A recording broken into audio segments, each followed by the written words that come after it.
अस्सलाम वालेकुम dear students. उम्मीद करता हूँ कि आप खैरियत से होंगे। आज हम चैप्टर नंबर 8 का थर्ड लेक्चर स्टार्ट करने जा रहे हैं। प्रीवियस लेक्चर में लेक्चर नंबर 2 में हमने इक्विलिब्रियम कांस्टेंट केसी के यूनिट्स पढ़े थे और लॉ ऑफ मास एक्शन पढ़ा था। आज के लेक्चर में हम शॉर्ट क्वेश्चंस पढ़ेंगे और टॉपिक है equilibrium constant expressions for some important reactions. ये जो हमने आज पढ़ना है ये बुक में बहुत डिटेल में लिखा हुआ है, जबकि ये हमारे पेपर में शॉर्ट क्वेश्चन की सूरत में आता है। तो इसको आपने टू द पॉइंट याद करना है, जैसे मैं पढ़ा रहा हूँ कोशिश करनी है ऐसे याद कर लेना है, और बाकी जो बुक में एक्स्ट्रा डाटा दिया हुआ है उसको आपने just MCQs point of view से रीड कर लेना है। फॉर एग्जाम्पल क्वेश्चन आता है एक्सप्लेन या give the derivation of equilibrium constant for formation of Easter. यानी मुख्तलिफ रिएक्शन दिए हुए हैं, हमने 4 रिएक्शन पढ़ने हैं जिनके इक्विलिब्रियम कांस्टेंट के एक्सप्रेशंस हमने ड्राइव करने हैं। यानी हमने इक्विलिब्रियम कांस्टेंट की इक्वेशंस बनानी है, KC की इक्वेशंस बनानी है मुख्तलिफ रिएक्शंस के लिए।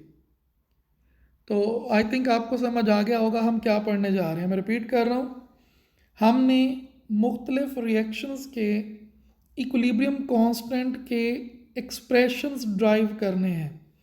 यानी इक्विलिब्रियम कांस्टेंट की इक्वेशन ड्राइव करनी है मुख्तलिफ रिएक्शंस की, और 4 रिएक्शन आपकी बुक में दिए हुए हैं। तो स्टार्ट करते हैं। Number 1 is formation of Easter या फॉर्मेशन ऑफ एस्टर। ये रिएक्शन मैं आपको पहले यूनिट्स ऑफ इक्विलिब्रियम में भी पढ़ा चुका हूँ। तो इस रिएक्शन ये दिया हुआ है CH3COOH यानी एस्टिक एसिड रिएक्ट करता है इथाइल अल्कोहल के साथ C2H5OH, और इससे बनता है CH3COOC2H5 यानी इथाइल एसीटेट जिसको ईस्टर कहते हैं, और प्लस वाटर। अब इस रिएक्शन का हमने KC का एक्सप्रेशन ड्राइव करना है। यानी इस रिएक्शन के लिए हमने KC की एक जनरल इक्वेशन बनानी है। तो हम फर्ज करते हैं कि हमारे पास एस्टिक एसिड के A मोल हैं और इथाइल अल्कोहल के B मोल हैं जो हमने स्टार्ट में लिए हैं रिएक्शन स्टार्ट करने से पहले। जब रिएक्शन स्टार्ट होगा तो कुछ मोल इथाइल एसीटेट के बनेंगे और कुछ मोल वाटर के बनते जाएंगे, और हम टाइट्रेशन के ज़रिए इनकी कंसंट्रेशन और इनकी वैल्यूज़ फाइंड करते रहेंगे टाइट्रेशन के ज़रिए। तो जब रिएक्शन होगा तो क्या होगा, एस्टिक एसिड की कंसंट्रेशन कम होगी, इथाइल अल्कोहल की कंसंट्रेशन कम होगी, और ईस्टर यानी इथाइल एसीटेट बनना शुरू हो जाएगा और वाटर बनना शुरू हो जाएगा, और एक स्टेज आएगी जहां पर इनमें इक्विलिब्रियम एस्टेब्लिश हो जाएगा। यानी रेट ऑफ फॉरवर्ड रिएक्शन और rate of reverse reaction equal हो जाएगा।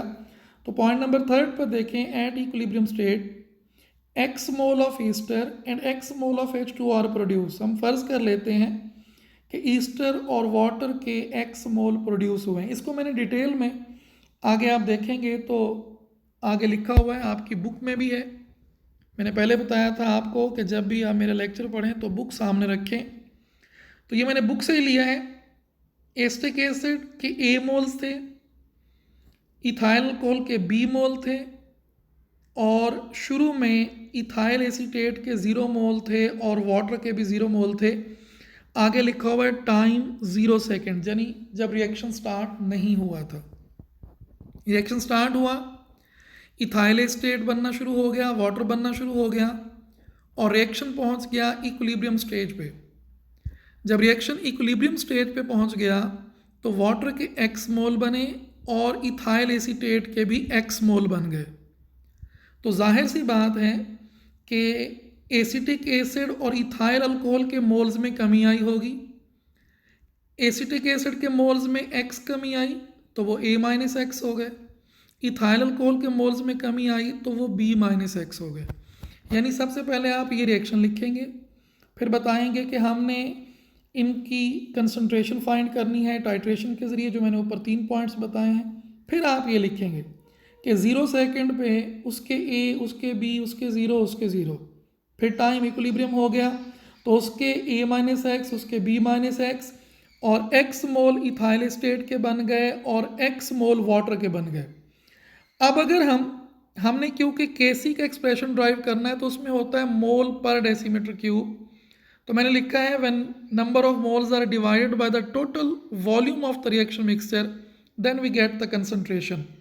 तो नीचे आप देखेंगे A minus X over V plus B minus X over V, X over V और एक्स ओवर वी सबको हमने वी पे यानी वॉल्यूम पे डिवाइड कर दिया तो हमारे पास कंसंट्रेशन बन गई।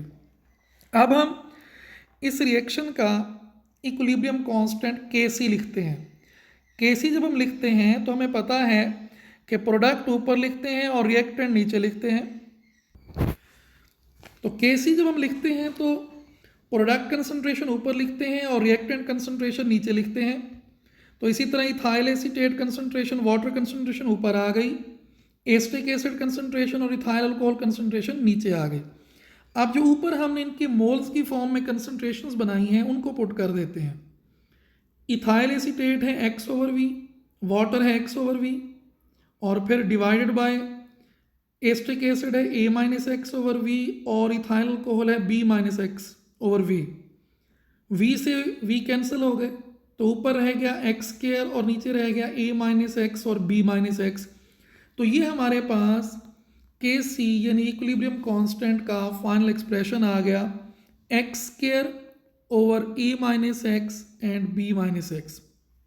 इस एक्सप्रेशन को देखें तो इसमें वॉल्यूम नहीं है, the factor of volume is cancelled out, so the change of volume at equilibrium stage does not affect the Kc value or equilibrium position of this reaction।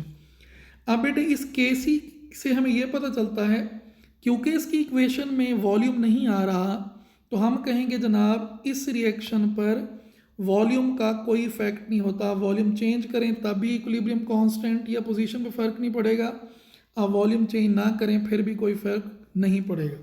तो ये एक शॉर्ट क्वेश्चन है जो हमने पढ़ा है, give the equilibrium constant expression for the formation of Easter.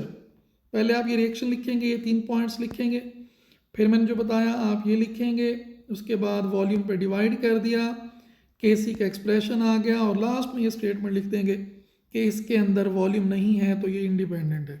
तो ये हमारा एक शॉर्ट क्वेश्चन कंप्लीट हो गया।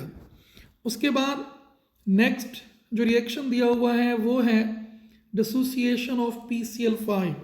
ये दूसरा रिएक्शन है जिसके Kc का एक्सप्रेशन हमने ड्राइव करना है और ये गैसेस फेस रिएक्शन है, यानी इसमें सारे रिएक्टेंट और प्रोडक्ट गैसेस हैं। तो रिएक्शन है डिसोसिएशन। डिसोसिएशन का मतलब होता है ब्रेक डाउन, PCl5 की ब्रेक डाउन। जब PCl5 ब्रेक डाउन होता है तो उससे PCl3 और Cl2 बनता है। PCl5 को हम पढ़ते हैं फास्फोरस पेंटाक्लोराइड और PCl3 को हम पढ़ते हैं फास्फोरस ट्राइक्लोराइड और Cl2 क्लोरीन। तो इसका भी हमने वैसे एक्सप्रेशन ड्राइव करना है। तो हम फ़र्ज़ करते हैं कि जो हमारे पास रिएक्शन है उसमें A मोल्स हैं PCl5 के, और जब टाइम 0 होगा यानी रिएक्शन स्टार्ट नहीं हुआ होगा तो PCl3 के 0 मोल होंगे, Cl2 के भी 0 मोल होंगे। फिर उसी तरह रिएक्शन स्टार्ट हुआ, PCl3 बनना शुरू हो गया, क्लोरीन बनना शुरू हो गया और हम पहुंच गए इक्विलिब्रियम पे। जब इक्विलिब्रियम पे पहुंचेंगे तो PCl3 के x मोल बन गए, Cl2 के x मोल बन गए और PCl5 में से x मोल माइनस हो गए। अब इसको ये नहीं कहना जी वहाँ पर 2x बने हैं तो यहाँ से 2x माइनस होने चाहिए। ये ज़रा गौर से सुन लें, रिएक्टेंट में जितने मोल्स होते हैं उतने x माइनस करने हैं।